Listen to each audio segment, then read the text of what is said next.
Hi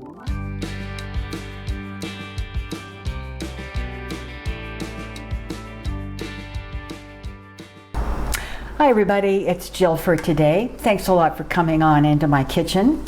First of all, if you are a regular subscriber or viewer, you know that I recently had some cancer treatment, and so I don't have any hair on top. That's why I'm wearing my turban. So, just so all you know, it's not a fashion statement necessarily. I am making a chocolate cake.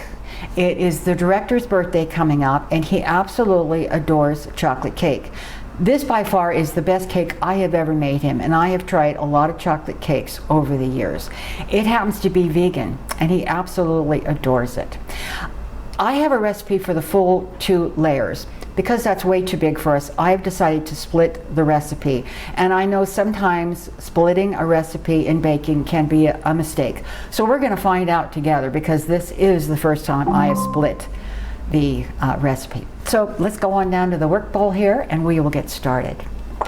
I have in here, I have sifted some unbleached white flour. You can use regular all-purpose flour, that's just great.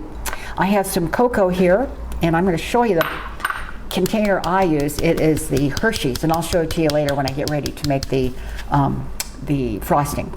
Anyway, it has lumps, so I like to go through and just get rid of those lumps, so it's nice and smooth in there and we don't come up with any lumps in the final product. All right, so we have the flour and we have the cocoa in there. In here I have a combination of baking soda and some salt, and I'm going to put that in there, and that is the dry ingredients, and you're going to be amazed at how quick and easy this recipe is. You don't even need a mixer. So I'm going to make sure all that cocoa and baking soda and salt are well combined into that flour, and it's looking pretty good, I must say. So I'm going to now set that aside, and I'm going to bring in a bowl for my wet ingredients. And I just need a smaller bowl. I have some granulated sugar, and that's going to go in. Sugar, I know, is a dry ingredient, but when you bake with it, it is considered a wet ingredient. And in here I'm also going to put some vanilla,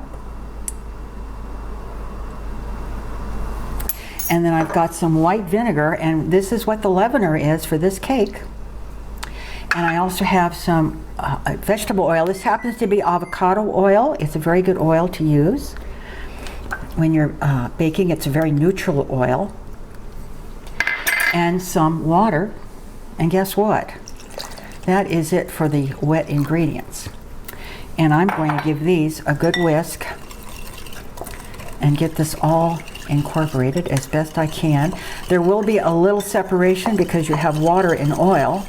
So we're going to try to emulsify this a little bit. It doesn't have to be perfect, just so we got it fairly well mixed together.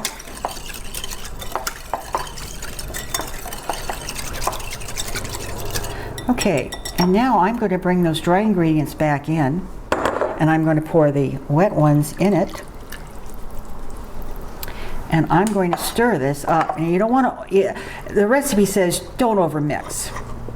And so what we're going to do, of course, is we're going to get this mixed to where it is well combined.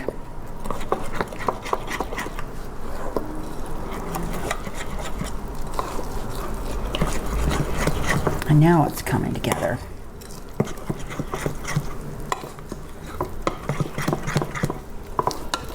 This actually is almost easier than buying a cake mix.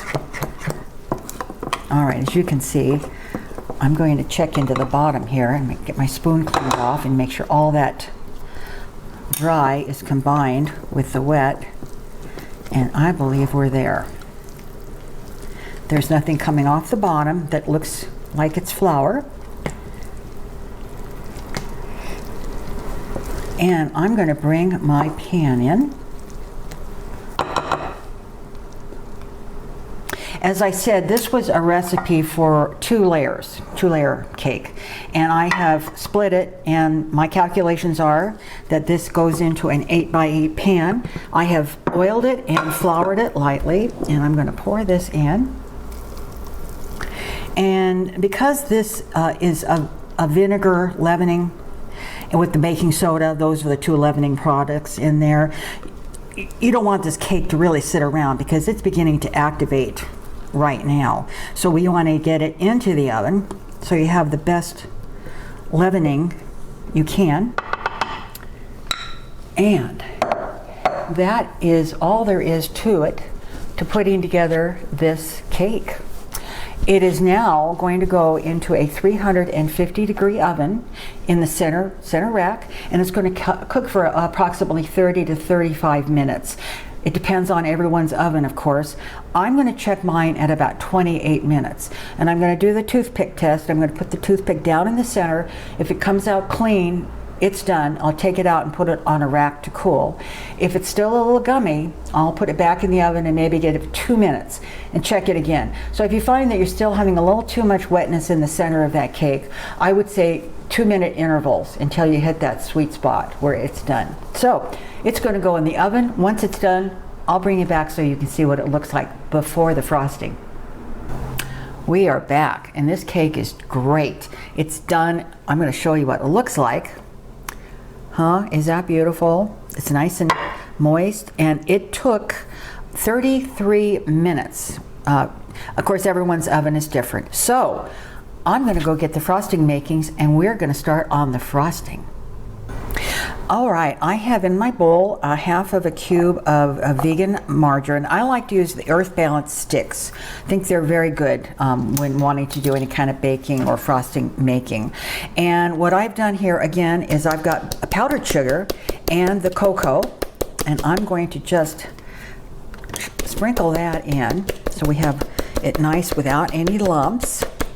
I'm going to bring some of that back in, huh? All right. All of this here, and clean up a little bit here, and then we are set to go on. All right, and I'm going to put in here a little bit of vanilla, just a half a teaspoon. Okay, and probably just a tablespoon or so of the milk of your choice. All right, now let's get this moving.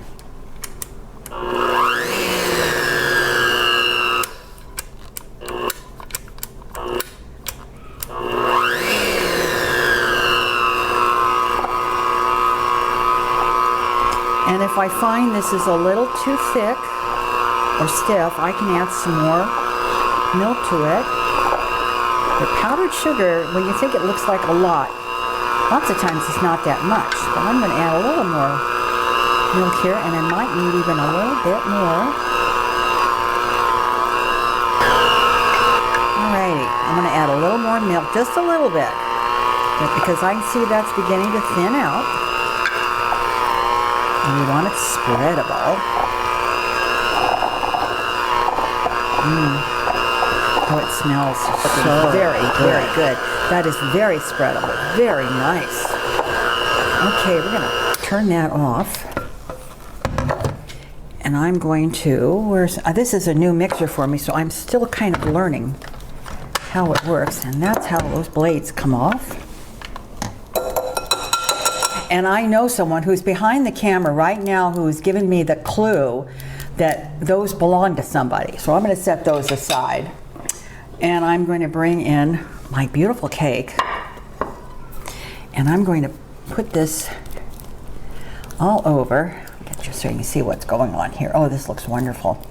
Creamy, smooth. Huh? Look at that. See, it's always good to, I know sifting things may seem like a little bit of a pain, but really, when it comes down to it, it does pay off because you have a nice, smooth powder with not any lumps in it. All right, and I think that bowl, again, is going to be something else that the person behind the camera is going to want to interact with. All right, we're just going to spread this out. Boy, does that look good or what? And it smells so chocolatey. Yeah, this is good. Actually, I'm glad I had actually considered, I had made a half a cake recipe, of course, and I said, maybe I should make the full frosting recipe. And I'm glad I decided that was not the thing to do, because that would have been just way, way too much frosting. In fact, this is pretty thick. All right, that looks just perfect. What do you think, behind the camera director man? Yes, this is your birthday cake, of course. I know. All right, yeah, that looks real good. So I think that what we need to do is we need to let this frosting set up just a little bit. I know he's really anxious to try it, and I am too, but we're gonna let it set up. And once it's cuttable, we will come back and we'll take a taste.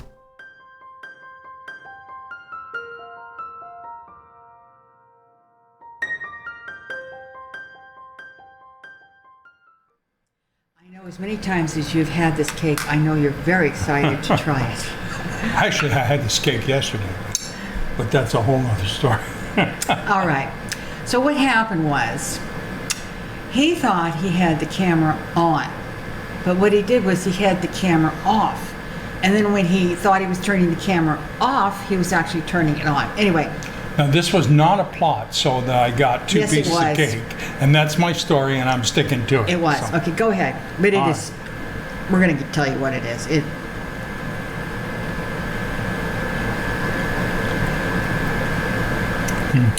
is. It's so good. It is so good. Wow. I mean, it's the bomb. She made this cake for me years ago. We were out at the coast. Yeah. And it was my birthday. And she made the cake for me. And I said, that's the best chocolate cake I've ever had.